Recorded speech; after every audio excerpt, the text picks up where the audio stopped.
नमस्कार दोस्तों, जन मुद्दों की बात धर्मराज के साथ में आपका स्वागत है। आप देख रहे हैं BASF का प्रतिरोध मार्च जो जेएनयू के गंगा ढाबा से साबरमती तक निकलने को तैयार है।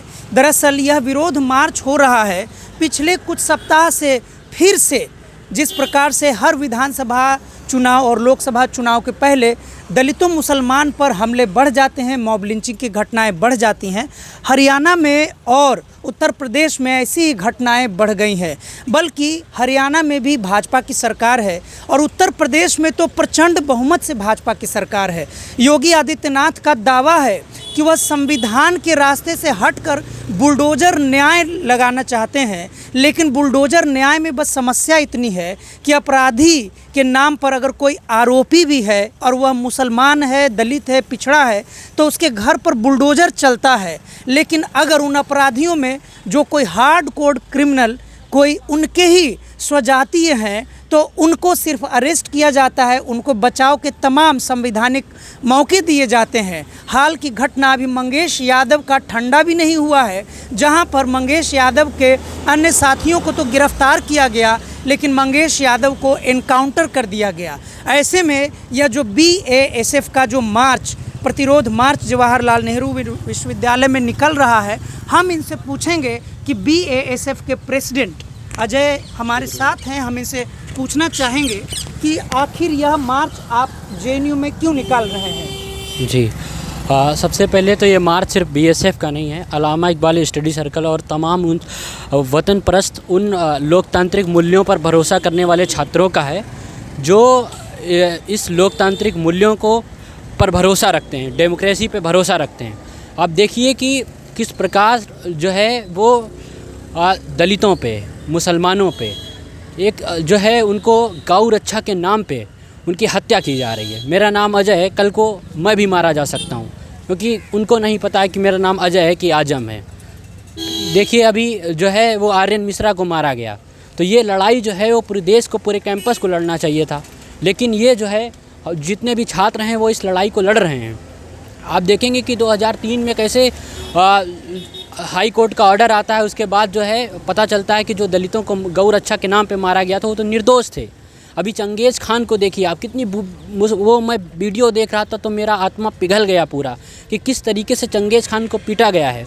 और ये बजरंग दल वाले लंपट, मैं जानबूझ के कह रहा हूँ, बजरंग दल के जो लंपट लोग हैं ये कि पता नहीं किस दल से किस कहाँ से शिक्षा लेकर के आते हैं, क्या इनकी परवरिश हो के आती है। ये लोग जो है एक निर्दोष को मारने पीटने का काम करते हैं। लेकिन मैं आपको रोकूंगा, आर्यन मिश्रा के पिता ने तो वहाँ के अपराधी से जिन्होंने उनके बेटे की हत्या की उस जुर्म में जेल में पहुँचे हैं, वो तो कह रहे थे कि गलती से आर्यन मिश्रा की हत्या हो गई, वो तो उसे मुसलमान समझ रहे थे। इस पर आप क्या कहें? बिल्कुल वही तो मैं कह रहा हूँ, आप इस साइकोलॉजी को समझिए। ये साइकोलॉजी समझने के लिए इसलिए भी ज़रूरत है कि मैंने पहले ही कहा, अजय कब आजम बन जाए कोई भरोसा नहीं है। उस कैसे गुमराह एक मामला उल्टा है, आजम अजय बन गया ऐसा है। क्योंकि सबसे पहले जो हमले शुरू हुए गौ रक्षा के नाम पर उत्तर प्रदेश से शुरू हुए 2017 से, और वहाँ पर विधानसभा चुनाव था, भाजपा ने वो काउ स्लॉटर यानी गौ हत्या को रोकने के नाम पर प्रचार प्रसार किया। और जो सामाजिक न्याय की पार्टियां थी, आपको ऐसा नहीं लगता है, आप खुद आपका संगठन है सामाजिक न्याय से प्रेरित संगठन है, आपको नहीं लगता है सामाजिक न्याय संगठनों से भी कोई चूक हुई कि वो उसे तैयारी के साथ भाजपा के फांसीवादी विचार से नहीं लड़ पाए? जी बिल्कुल हुई, क्योंकि पहले राजनीतिक हित को, जब मैं कल कैंपेनिंग कर रहा था तो मैंने सबसे पहले कहा कि ये मैटर नहीं करता है कि ये जो मार्च निकाल रहा है वो भीम आर्मी निकाल रहा है या अल्लामा इकबाल स्टडी सर्कल निकाल रहा है।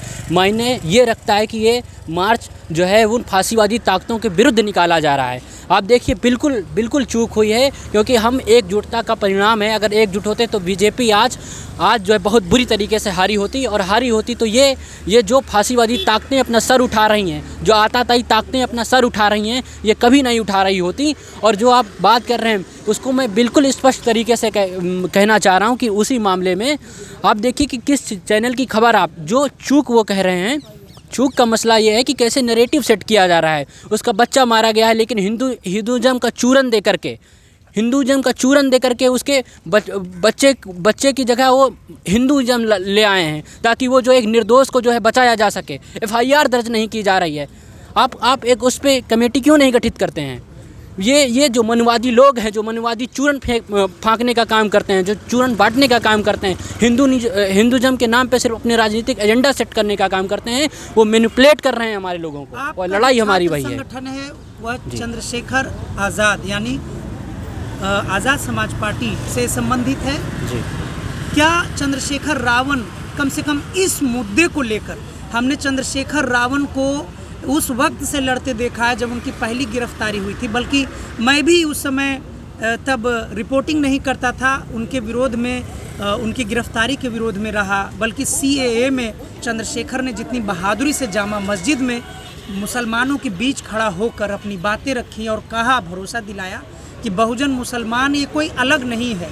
आपको लगता है कि अब सदन पहुंचने के बाद चुनाव हारने के डर से आने वाले दिनों में उतने ही मुस्तैदी से चंद्रशेखर इस मुद्दे को उठा पाएंगे? बिल्कुल लड़ेंगे, चाहे वो CA हो, NRC हो या फिर नगीना लोकसभा हो। हमने जो है बहुजनों को मुस्लिम और दलितों की गठजोड़ बनाने का काम किया है, और मैंने अपने राष्ट्रीय अध्यक्ष चंद्रशेखर रावण से इस बात की गुजारिश की है पहले मार्च निकाले से कि इस मुद्दे को जो है वो संसद में वो पुरजोर तरीके से उठाएंगे कि मुसलमानों के खिलाफ जो है अत्याचार हो रहा है। और मेरे राष्ट्रीय अध्यक्ष इस बात को लेकर के पूरे संज्ञान में हैं, वो पूरी पुरजोर ताकत लगाएंगे अपनी। और आप देखें, सदन चलने दीजिए, पूरी ताकत के साथ भीम आर्मी और आज़ाद समाज पार्टी मुस्लिमों के हक और हुकूक के लिए लड़ेगी, और सिर्फ सदन में ही नहीं, अगर हमें अपना खून बहाना पड़ा तो अपने भाइयों के लिए बहाएंगे, उसमें कोई संशय नहीं है। एक बार ये लोग कह के देखें, मैं राजनीतिक एजेंडे से हट के इनके साथ खड़ा रहूँगा।